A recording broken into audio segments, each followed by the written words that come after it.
no hay que tirar la guagua junto con el agua sucia de la bañera. La frase, que según algunos se puede remontar hasta el siglo XVI, apunta a graficar la idea de tener cuidado o de lo importante que es tener cuidado de que al tratar de evitar un mal o de corregir un defecto, no se esté causando el daño o perdiendo algo bueno de manera inadvertida o por perseguir esa corrección sin atender a los demás detalles o a la realidad en su conjunto. Esta idea suele plantearse cuando se está realizando una intervención estatal, sobre todo cuando se está legislando. Uno de los problemas de la regulación, sea que ésta se haga con distintos instrumentos, un problema de la regulación, decía, es lo que se suele denominar los efectos no deseados, es decir, las consecuencias que no se ven o que no se tienen en cuenta y que en algunos casos pueden ser bastante más graves o bastante más negativas de lo que se obtiene como beneficio o como logro.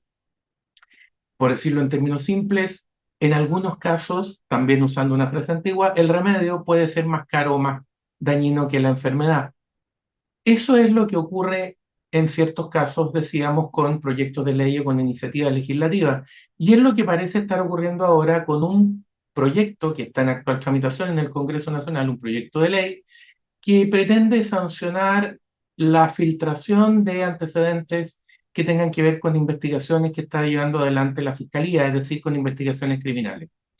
Eh, Hay una discusión que tiene que ver con la manera en que están redactadas ciertas normas, es bastante compleja y no vamos a ahondar sobre ella porque necesitaríamos mucho tiempo para explicarla correctamente, pero el grueso del problema es que en el afán de tratar de castigar a quienes filtran indebidamente información, pareciera estarse afectando algo muy relevante como es la libertad de prensa. En efecto, eh, la regulación de la manera en que se investigan los delitos o que se investigan las acciones criminales es muy importante porque tiene que ver con el control de uno de los poderes o potestades más graves o más fuertes que tiene el Estado.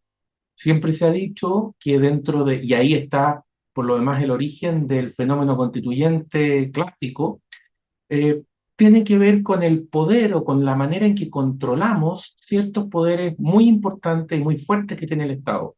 Uno de ellos es la potestad tributaria, la capacidad de cobrar tributo.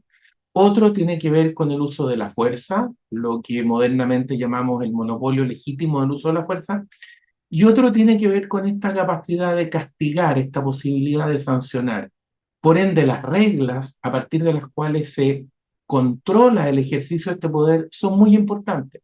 Por lo mismo, es peligroso que los funcionarios del Estado que están a cargo de llevar adelante estos procesos filtren información que no debieran filtrar.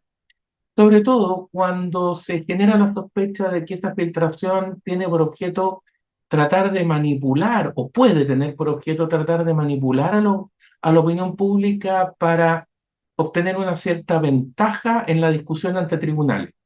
Por decirlo en términos simples, a falta de mejores razones jurídicas, a falta de razones que permitan ganar en el foro, como se decía tradicionalmente, entonces filtramos selectivamente cierta información para tratar de mejorar la posición ante la opinión pública y presionar así indirectamente a quienes tienen que resolver. Podríamos decir eso es muy grave y debe ser controlado. Sí, para eso hay mecanismos previstos en la legislación y por lo tanto la preocupación sería que esos mecanismos existan. En términos concretos, si hay filtraciones indebidas, si se estima que se actuó mal, entonces la pregunta sería qué es lo que está haciendo la Fiscalía para llevar adelante los sumarios correspondientes, castigar a quienes incurrieron en esas conductas, etcétera. Una cosa muy distinta es establecer una figura delictiva, es decir, una condena penal, para en general aquellas personas que divulguen, difundan esta clase de información. Porque eso se traduce en un atentado, una restricción muy grave a la libertad de prensa. Y eso se traduce a la larga en una afectación de uno de los mecanismos de control más importantes de los que goza una sociedad libre, o a los que recurre más bien una sociedad efectivamente libre, que es la prensa libre. Porque es muy importante que no solo usted y yo sepamos que existe prensa libre, sino que la autoridad pública también lo sepa. Ese es uno de los grandes mecanismos de control.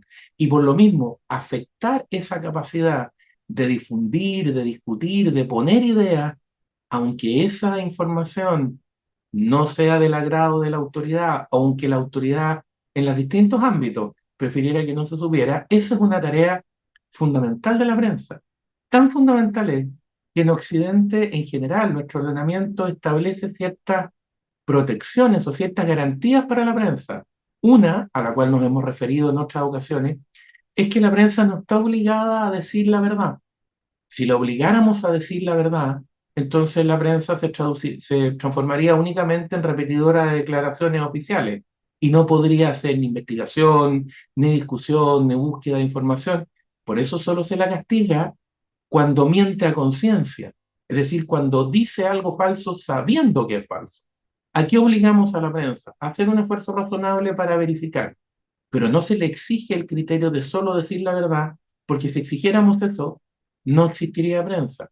Por eso existe algo clave también para el desarrollo de la actividad periodística que llamamos secreto de la fuente. ¿Para qué? Para que precisamente los periodistas sepan que pueden recoger o recibir información sabiendo, quienes se las entregan, que esos periodistas no van a ser obligados a revelar la fuente. No porque queramos favorecer algo indebido, al contrario, porque queremos favorecer el que se pueda filtrar esa información, el que llegue, porque entendemos que con todos los riesgos que eso tiene, esa información puede ser fundamental para controlar a quienes ejercen el poder. Por eso garantizamos esa situación y por eso establecemos reglas que protegen ese secreto, precisamente porque entendemos que hay algo que nos interesa a todos, a la sociedad en su conjunto, en la medida en que lo garantizamos.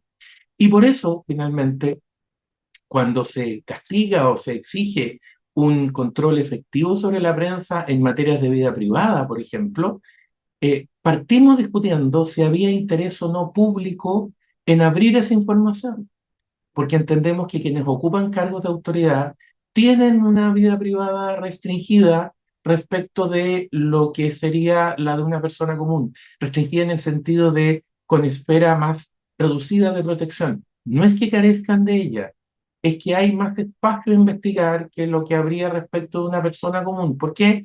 Porque están ocupando cargos de poder y por lo tanto a la sociedad le interesa poder revisar eso.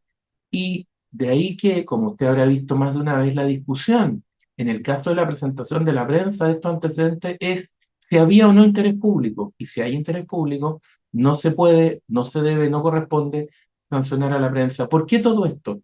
Porque entendemos que se está cumpliendo una tarea de bien público, que no se trata de mera promoción del chisme, como se podría decir coloquialmente, no. Se trata de una garantía de control efectiva de quienes ocupan cargos de autoridad muy relevante para garantizar la libertad y los derechos de las personas. Evidentemente habrán situaciones excepcionales que se sancionarán o que podrán ser sancionadas, por cierto. Si un medio de prensa da a conocer una actividad de control de delincuencia de tal manera que la hace inútil, por ejemplo, si se dice que tal día se va a hacer una redada y se indican las horas o el lugar exacto, o que a tal persona se le va a intervenir el teléfono, obviamente se está haciendo que esa diligencia sea inútil, pero usted entenderá que son situaciones excepcionales que operan por excepcionalidad. La regla general, el comportamiento general es que como sociedad entendemos que la prensa tiene que tener, necesita esta capacidad para poder divulgar, difundir, buscar información, porque de lo contrario se pierde ese rol fundamental que es de control y de vigilancia sobre quienes ocupan el poder. Esto no tiene que ver con quienes lo ocupen en un lugar determinado, tampoco tiene que ver con la opinión que podamos tener o habernos formado respecto de quién es acusado o no en un proceso criminal. No, debe ser neutro en el sentido que debe ser una regla que opere igual con independencia de quien está en el poder, de quien está en la oposición, de quien está siendo perseguido o de quien no está siendo perseguido. En los últimos años Chile ha aprendido duramente cuán complejo es establecer que alguien tiene en principio que ser creído bajo su sola palabra por el grupo al que pertenece, por la identidad que representa, etcétera, y la importancia que tiene garantizar el debido proceso como reglas objetivas y abstractas. Bueno, uno de los elementos fundamentales que comparte esa tarea de garantizar el control del poder, no solo en una democracia, sino en una sociedad libre, es una prensa libre. Por eso es que es tan peligroso que en ocasiones se discutan leyes que en una materia como esta terminan por poner en riesgo a la guagua por querer botar el agua sucia. El Líbero, la realidad como no la habías visto. Haz que estos contenidos lleguen más lejos haciéndote miembro de la Red Líbero.